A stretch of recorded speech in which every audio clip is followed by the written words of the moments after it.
Mwanamke itakiwa kila siku amgawe mume wake maeneo makuu matatu. Eneo la mwanzo, akiamka asubuhi amfanye mume wake kama mtoto wake. Mtoto ukiamka asubuhi ujue kidogo anavaa nini, anakula nini uji wake, anaoga wapi. Na mwanamke akiamka asubuhi amuone mume wake kama mtoto mchanga, amshughulikie. Isifikie hatua unafanya kuuliza mkanda uko wapi, nachelewa kazini. Hii kazi yake, awe nishaandaa koti lile pale. Asubuhi, mchana amfanye kama kaka yake, usiku amfanye kama hawara yake, kama mcharuko wake, kama mtu wake. Amfanye hivi kwa sababu watu kwa watu wanakutana katika mambo ya haramu, lakini service wanazopeana za hali ya juu kabisa.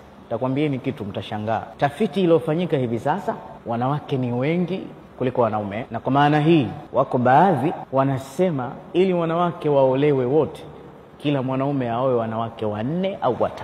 Na kama wanaume hawatofanya hivi, basi kuna baadhi ya wanawake hawatopata ndoa maishani mpaka wanaingia kaburini. Sasa huyu mume ni bahati kubwa ulompata, unaona si lolote si chochote, lakini kuna wenzio wanamwendea mbio kwa mganga Bagamoyo ili akuhepe wewe wampate yeye. Na kuna baadhi ya wanawake washatambua kwamba hapa mpango wa kuolewa tena hamna, mimi natafuta dume la mbegu tu, nataka mwanaume wa kuzaa naye tu, sitaki matunzo, sitaki chochote, mimi najiweza.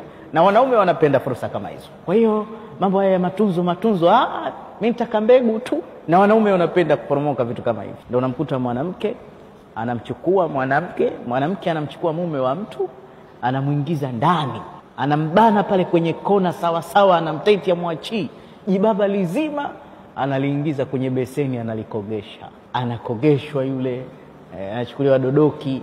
Wewe hujai kumkogesha mmeo, anaanza kumpetipeti kidogo, na mambo mengine anamnyoa, mambo mengine tatibu, kesi hiyo, mpaka anatulia, anamfanyia scrub.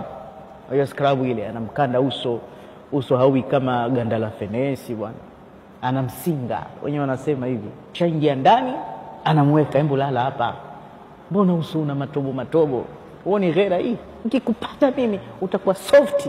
Anamsinga, anafanyia scrub, anamfanyia massage.